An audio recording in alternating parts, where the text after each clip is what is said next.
You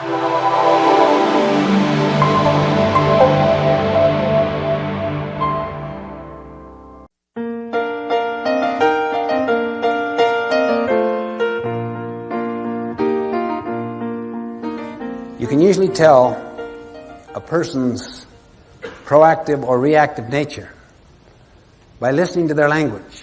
It's kind of the fingerprint of where the locus of control is, whether it's inside or outside. Really. I can't do this. I have to do this. I had a student one time. Would you excuse me from class? I have to go on a tennis trip. I said, what? We just finished talking about how the language of the proactive person is, I choose to, I prefer to, yes, no, I will. The language of the reactive person, I have to, I must, if only, I can't, I haven't time, I'm low man on the totem pole, look what's above me. The people who need this aren't here, or if they are here, they're not getting it. I was going through all of that. He said, "Would you excuse me from class? Next week I have to go on the tennis trip." He said, "What? I have to go on the tennis trip." You what? I have to go. You have to go? You have to go? Oh yeah. What'll happen if you don't go? They'll kick me off the team. Seems like a natural consequence to me. If you don't go on the trips, you can't be on the team. What'll happen if you don't come to my class? I don't know. What's the natural consequence of not coming to class? I don't know. I mean, think. What naturally will happen if you don't come to class? Well, I mean, you wouldn't kick me out, would you? Well, that would be a social consequence. That's artificial. It's not natural. If you won't participate, you shouldn't be on the team. On a tennis team, that would be natural. What will naturally happen if you don't come to class? I guess I'd miss the learning. That's right. I know if it were me, I'd choose to go on the tennis trip. But never say you have to do anything. You have the power to choose. He meekly said, I choose to go on the tennis trip and miss my class.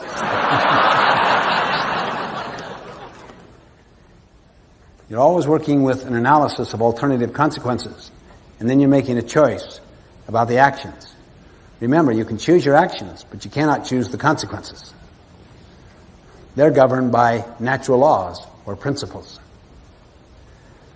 You may be in some environments where they're governed by social values, social rules. Then you may have to make some tough decisions, either to become a change catalyst in some way or to seek elsewhere, particularly if you've done a lot of sharpening the saw professionally, personally, and have all kinds of options because you are not economically dependent. You're economically independent. That doesn't mean wealthy. That means you have the power to produce sufficient wealth for your needs and the needs of your family. Why? Because your skills are not obsolete. Think on it this way. 2 circles. The larger outer circle you call the circle of concern. Things you're concerned about. Things you're worried about. But then there is an inner circle that's very small that are concerns you have influence over. Where do proactive people focus their energies? Which circle? The inner circle. Where do reactive people focus their energies? The outer circle. Why? Because they're victimized. Look at this person I have to live with. Look at how my boss has dead-ended my career. She says she has an open mind, but she has a closed mind. Look at these kids. They're driving me crazy. Why do you choose to go crazy? Well, I mean, what else could you do? What else could you do? Well, I don't know. Think. I don't know. Think. What other alternatives do you have other than going crazy? I don't know. Think hard. I guess I could maybe try to rebuild a relationship to a point that we could come up with some discipline agreements. What's your choice? You have the power. Always treat people as if they're proactive. The more irresponsible they are, the more you teach them about their responsibility. Always work on the inner circle. It is a marvelous thing. It is inevitable. Inevitable. If you work on the inner circle, it'll get larger. Always. Why? The energy there is positive. You're doing something at the outside edge of that inner circle that wins more confidence with other people. The way you treat them. The way you make and keep promises. The way you apologize when you make mistakes. The way you gather feedback. The way you give feedback. The way you're trying to play God in someone's life. The way you seek to understand what's important to the other, so that your presentations are made in terms of their frame of reference, their language, their value system. You're constantly making deposits into the emotional bank account. But if you focus on the outer circle, you're taking withdrawals. You're judging. You're criticizing. You don't seek to understand. You're not consistent. All in the name of their inconsistency. You overreact in the name of their overreaction. You badmouth them behind their back, unaware that the people you're talking to as you do the badmouthing know you're going to do the same thing about them when there's a strain on that relationship. If you want to retain those who are present, my friends, always be loyal to those who are absent. They know you're principle-centered. They know you're just not sucking up to the social value system. That you're a person of integrity, that have standards. You will not participate in negative energy exchanges or do anything that in any way would create a feeling of disrespect toward another person, because they know that would attach to them sometime under another situation. That's why you would never confide with one child about another, or make comparisons or quick quips and judgments and labels, because you create a culture that they know you're doing the same thing about them when the situation changes. No, there's a steadiness about you that is based on principles that never change, not based upon moods that are volatile and mercurial, that are always going up and down. So by working on the inner circle, it gets larger and larger and larger. And eventually you begin to deal with some of those concerns that you have that today you couldn't even begin to touch. I could take you to not tens, but to hundreds, perhaps even thousands by now, of organizations that are going through a profound transformation, and it started with a person at the bottom who worked on the circle of influence, who took responsibility, who was patient, lived the law of the harvest, whose circle of influence gradually it got larger and larger. In most cases, they came in contact with someone that had a huge circle of influence. Then, leverage, multiplication took place. Exponential leverage. They started to influence entire divisions, entire companies, multi-billion multinationals. Let me share with you one of the most powerful, instructive, illuminating experiences along this line of habit one, to be proactive, that I've ever had. I worked with an organization for 4 years and was the assistant to the president. He was a very dynamic, visionary person. So talented, so intelligent, so visionary, that it could just about compensate for a multitude of sins, as far as the outside world was concerned. But his style was very controlling and dictatorial.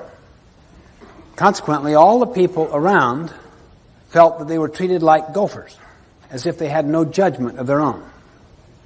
Go for this, do this, gopher, see. And they would sit around, basically, in the executive corridors, confessing the president's sins. Swapping war stories. Let me tell you the latest. I had things going. He came into my department, gave a different signal, and totally disrupted the whole plan. You think that's... Wait till you hear this one. Hey, why don't we get together at lunch? We can go further into it. It's fun. It's fun because it becomes a kind of common cement that unites you. Construction people have the expression bad mud, meaning if the basic content of the brick is flawed, you stress the brick, it'll break. It's the same thing happens every time you badmouth. It's bad mud. At the time, it unites you, but you take a stress on that relationship, it'll break it, because they know you're doing the same thing. The inner circle withers. One man, name was Ben. He was proactive. His life was not a function of the president's weaknesses. He was aware of them. They were in his circle of concern, but not his circle of influence. Therefore, he smiled a lot. He didn't disempower himself. He used his strengths to compensate for the president's weaknesses in his own small circle of influence, with his own people. Very strong, considerate, courageous, buffer. He ran with the president's strengths, which were prodigious, enormous. So in his area, the president's strengths and his strengths compensated for the president's weaknesses. Started to cause his circle to get larger in his own area. He also exercised so much more initiative. He was treated like a gopher. Go for this, go for this. But he was the best gopher around. He not only went for the data, he tried to anticipate the need. I think the president wants that for a board meeting.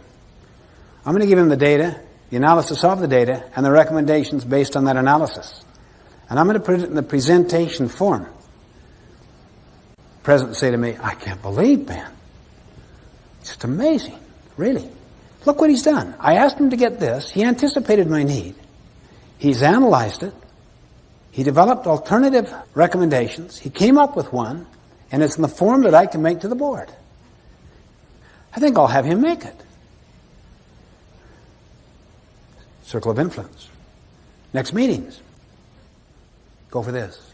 Go for this. Go for this. Go for this. Ben, what's your opinion? What do you think the reactive minds did in the executive corridors that day? See, reactive people are always looking for evidence. I'll bet there's some kind of favoritism going on here. The problem is, Ben dealt with them in the same way he dealt with the president. Over a 4-year period, I saw Ben become the number 2 person in the organization. His circle of influence got so large. Even the president would not make any significant moves without Ben's blessing. And Ben read the culture, understood the culture.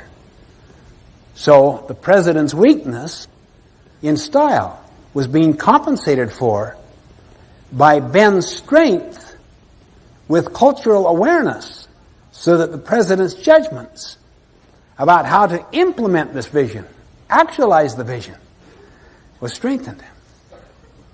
Amazing thing.